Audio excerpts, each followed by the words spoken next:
આજે આપણે બનાવીશું રાજસ્થાની ગટ્ટાનું શાક એકદમ પરફેક્ટ માપ સાથે અને સોફ્ટ ગટ્ટા સાથે આ શાકને આજે આપણે તૈયાર કરીશું। અહીંયા તમે આપણા તૈયાર થયેલા ગટ્ટાના શાકમાં હું તમને ગટ્ટા બતાવું તો તમે જો એકદમ સરસ આપણા ગટ્ટા સોફ્ટ બન્યા છે।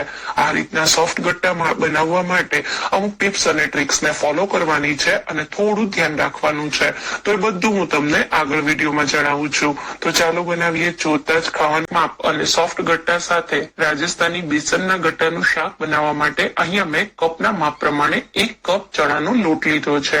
અહીંયા તમે ઘરનો દળેલો કે બહારનો કોઈ પણ ચણાનો લોટ વાપરી શકો છો। બસ અહીંયા તમારે લોટને સારી રીતે ચાળીને લેવાનો છે। હવે શાક પચવામાં એકદમ સરળ રહે એના માટે અડધી ચમચી જેટલા અજમાને હાથથી ક્રશ કરીને ઉમેરીશું। સાથે આપણે 1/4 ટીસ્પૂન જેટલો લાલ મરચું પાવડર, 1/4 ટીસ્પૂન જેટલો હળદર પાવડર, અડધી ચમચી જેટલું ધાણા જીરું પાવડર અને 1 નાની ચમચી જેટલું અથવા સ્વાદ પ્રમાણે મીઠું ઉમેરી દઈશું। હવે આપણે આમાં એક સિક્રેટ સામગ્રી ઉમેરવાની છે જેનાથી આપણા ગટ્ટા એકદમ સરસ સોફ્ટ બનશે। અહીંયા મેં 1/4 ટીસ્પૂન કરતા પણ ઓછા કુકિંગ સોડા લીધા, મીઠા સોડા, અને સોડાને એક્ટિવ કરવા માટે 2 ચમચી જેટલું સોડાની ઉપર આપણે મોળું દહીં ઉમેરવાનું છે અને સાથે આપણે આમાં ઉમેરવાનું છે 2 ટેબલસ્પૂન જેટલું ઘીનું મોણ। 1 કપ લોટ સાથે તમારે 2 ટેબલસ્પૂન જેટલું ઘીનું મોણ લેવાનું અને ઘી અહીંયા આ રીતનું પીગળેલું લેવાનું। હવે આપણે બધી વસ્તુને પહેલા સારી રીતે મિક્સ કરી દઈએ। ચણાના લોટમાં બાંધવા માટે તમારે પાણી બહુ જ ઓછું જોઈશે। અહીંયા આપણે 2 ચમચી જેટલું દહીં અને 2 ચમચી જેટલું ઘી લીધું છે, તો પહેલા બધું સારી રીતે મિક્સ કરી દેવાનું। બધું તમે સરસ મિક્સ કરશો ને એટલે આ રીતે તમારો લોટ બંધાઈ જશે। જો આવો સોફ્ટ લોટ ના બંધાય તો તમે 1 જ ચમચી જેટલું પાણી વાપરી શકો છો। અહીંયા મેં આ લોટ બાંધવા માટે બિલકુલ પાણી નથી વાપર્યું અને તમે જુઓ આપણો એકદમ સરસ સોફ્ટ અને સ્મૂથ લોટ તૈયાર થઈ ગયો। બસ આ રીતનો સરસ લોટ બંધાઈ જાય ને એટલે લોટને ઢાંકી અને મિનિમમ 10 મિનિટ માટે રેસ્ટ આપી દેવાનો। તમે ચણાના લોટને આ રીતે 10 મિનિટ જેવો રેસ્ટ આપશો એટલે લોટ એકદમ સારી રીતે સેટ થઈ જશે। 10 મિનિટ પછી હું તમને લોટ બતાવું તો તમે લોટની ઉપર જોઈ શકો છો એકદમ નાના નાના સફેદ દાણા થઈ ગયા છે। તો હાથ પર થોડું તેલ લગાવી અને લોટને આપણે મસળવાનો છે। લોટને તમારે ક્યાં સુધી મસળવાનો? જ્યાં સુધી ચણાનો લોટ તમારા હાથમાં અને તમે જે વાસણમાં મસળો ને એ વાસણમાં બિલકુલ ના ચોંટે ત્યાં સુધી મસળવાનો।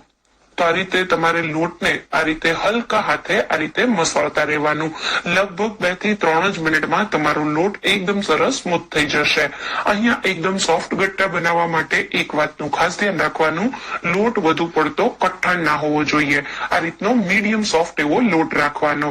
હવે લોટમાંથી આ રીતે આપણે નાની નાની સાઈઝના ગટ્ટા બનાવવા માટે રોલ તૈયાર કરી લેશું। તો આપણે જે લોટ બાંધ્યો એમાંથી 4 મીડિયમ સાઈઝના ગટ્ટા બનાવવા માટે રોલ તૈયાર થયા છે। હવે ગટ્ટાને બાફવા માટે આપણે એક પોળું વાસણ આ રીતનું લેવાનું અને એમાં આપણે 3 કપ જેટલું પાણી લઈ લેશું। અહીંયા આપણે પાણી બહુ વધારે પડતું નથી વાપરવાનું, આ જ પાણીનો ઉપયોગ આપણે ગ્રેવી માટે પણ કરવાના છીએ, એટલે 3 કપ જેટલું પાણી એકદમ પરફેક્ટ છે। પાણીમાં મેં 1 ચમચી જેટલું તેલ અને મીઠું ઉમેરી દીધું। હવે પાણીને ગરમ થવા દેશું।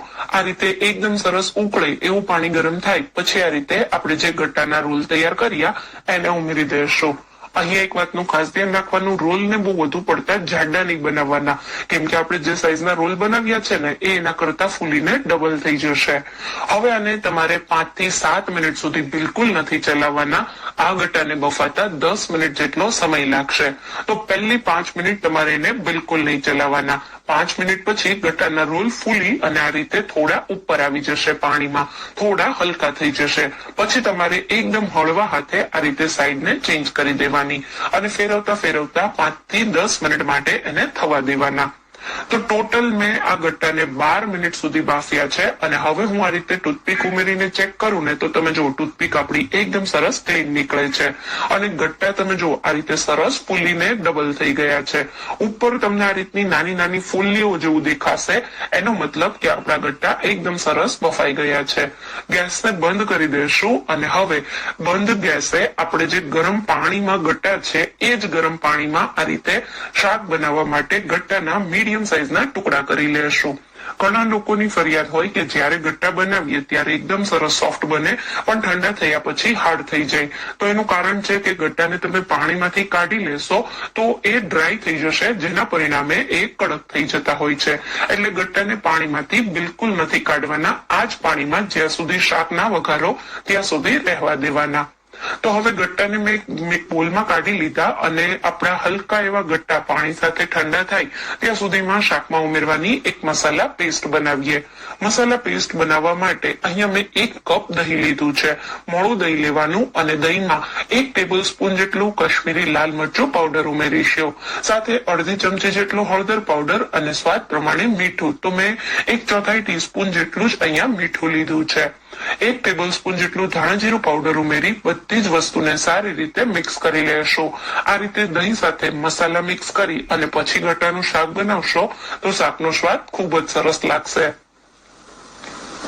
અહીંયા તમારે એક બીજું ખાસ ધ્યાન રાખવાનું છે, દહીં તમારે જ્યારે ગટ્ટાનું શાક બનાવવું હોય ત્યારે એને 1 થી 1.5 કલાક અગાઉ ફ્રીજમાંથી કાઢી લેવાનું। ઠંડુ દહીં શાકની ગ્રેવી માટે ક્યારેય નહીં વાપરવાનું। હવે આપણે શાક બનાવવા માટે કડાઈમાં 3 ટેબલ સ્પૂન જેટલું તેલ ઘી ગરમ કરવા રાખી દઈશું। ગટ્ટાના શાકનો સ્વાદ ઘીમાં એકદમ સરસ લાગે છે।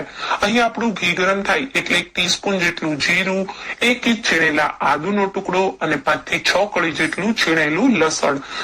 તો જો તમે લસણ અને ડુંગળી ના ખાતા હોય તો તમે લસણ ડુંગળી વગર પણ આ શાક બનાવી શકો છો। હવે અહીંયા 2 તીખા ઝીણા કાપેલા લીલા મરચા, અડધી ટીસ્પૂન કરતા થોડી ઓછી હિંગ અને 2 સૂકા લાલ મરચા ઉમેરી વઘારને સારી રીતે મિક્સ કરી દેશું। આદુ મરચા લસણ થોડા થાય એટલે 1 મીડિયમ સાઈઝની ઝીણી કાપેલી ડુંગળી ઉમેરી એને સારી રીતે તેલ સાથે સાતળી લેશું। તો બધા જ મસાલાને સ્લો ગેસની ફ્લેમ પર એકદમ સારી રીતે તેલમાં થવા દેવાના, જેથી આપણા શાકનો સ્વાદ એકદમ સરસ લાગે। લગભગ 2 થી 3 મિનિટ જેટલો સમય થશે ડુંગળીને ટ્રાન્સપરન્ટ થતા। હલકી આવી ડુંગળી ટ્રાન્સપરન્ટ દેખાવા માંડે પછી તમારે આમાં દહીં સાથે જે મસાલા પેસ્ટ તૈયાર કરી એને ઉમેરવાની છે। તો દહીંને તમે વઘારમાં ઉમેરો ત્યારે ખાસ ધ્યાન રાખવાનું, ગેસની ફ્લેમ 1 મિનિટ માટે મીડિયમ રાખવાની અને કન્ટિન્યુ વઘાર સાથે દહીંને આ રીતે મિક્સ કરતા રહેવાનું, જેથી આપણું દહીં તમે જ્યારે વઘારો ત્યારે બિલકુલ ફાટે નહીં અને ગ્રેવી એકદમ સરસ સ્મૂથ બને। અહીંયા જો ઠંડુ દહીં લેતા હશો ને તો પણ ફાટી જશે, એટલે ખાસ ધ્યાન રાખવાનું, દહીં તમારે રૂમ ટેમ્પરેચર વાળું લેવાનું। તો હવે આ રીતે કન્ટિન્યુ તમારે 1 મિનિટ જેવું ચલાવતા રહેવાનું, જેથી દહીં સારી રીતે ગરમ થઈ જશે। એકવાર દહીં ગરમ થઈ જશે પછી એ બિલકુલ નહીં ફાટે। હવે તમે જુઓ અહીંયા લગભગ મેં 1 મિનિટ જેવું બધી જ વસ્તુને મિક્સ કરતા કરતા સારી રીતે વઘાર સાથે બધું થવા દીધું। હવે તમે જોઈ શકો છો ઉપરની સાઈડ એકદમ સરસ ઘી છૂટું પડી ગયું છે। આ રીતે બધું ઘી અને મસાલા ઉપર દેખાવા માંડે એટલે આપણે પાણી સાથે જે ગટ્ટા રાખ્યા છે એને ઉમેરી દઈશું। હવે બધી જ વસ્તુને સારી રીતે મિક્સ કરી મીડિયમ ગેસની ફ્લેમ પર 5 મિનિટ આ શાકને થવા દેશું। તો લગભગ 5 મિનિટ જેવું આપણું શાક આ રીતે થઈ જશે એટલે ઉપરની સાઈડ તમને ફરી આ રીતે બધું ઘી છૂટું પડતું દેખાશે। પછી આપણું આ શાક બનીને તૈયાર થઈ ગયું। હવે આ શાકને ચેક કરવા માટે અથવા હું તમને આ શાકમાં જે ગટ્ટા છે એને બતાવું તો તમે જુઓ આપણા ગટ્ટા એકદમ સરસ સોફ્ટ બન્યા છે। ગટ્ટા બિલકુલ તૂટ્યા પણ નથી, ફાટ્યા પણ નથી અને સરસ મજાના એકદમ સોફ્ટ રહ્યા છે। તો જો તમે આ રીતે રાજસ્થાની બેસનના ગટ્ટાનું શાક બનાવશો તો તમારું શાક 100% એકદમ પહેલી વારમાં જ સરસ બનશે। હવે આપણે જ્યારે શાક બની જાય ત્યારે ગેસને બંધ કરી અને 1 નાની ચમચી જેટલી કસૂરી મેથી, અડધી ચમચી જેટલો ગરમ મસાલો અને 2 મોટી ચમચી જેટલા લીલા ધાણા ઉમેરી દઈશું અને હવે બધી જ વસ્તુને સારી રીતે મિક્સ કરી લેશું। તો તૈયાર છે આપણું એકદમ ટેસ્ટી ચટાકેદાર એવું રાજસ્થાની બેસનના ગટ્ટાનું શાક। આ શાક તમે ગરમ ગરમ કોઈ પણ પૂરી, પરાઠા કે ભાખરી સાથે સર્વ કરો, ઇવન રોટલી સાથે પણ આ શાક બહુ જ ટેસ્ટી લાગે છે। તો જો તમે ક્યારેય ગટ્ટાનું શાક આવી રીતે ના બનાવ્યું હોય તો એકવાર જરૂર ટ્રાય કરજો અને તમારો અનુભવ મને કમેન્ટ બોક્સમાં જરૂર જણાવજો। રેસીપી ગમી હોય તો વિડીયોને લાઈક કરજો અને વધારેમાં વધારે શેર કરજો। ફરી મળીશું એક નવી રેસીપી સાથે, ત્યાં સુધી થેન્ક્સ।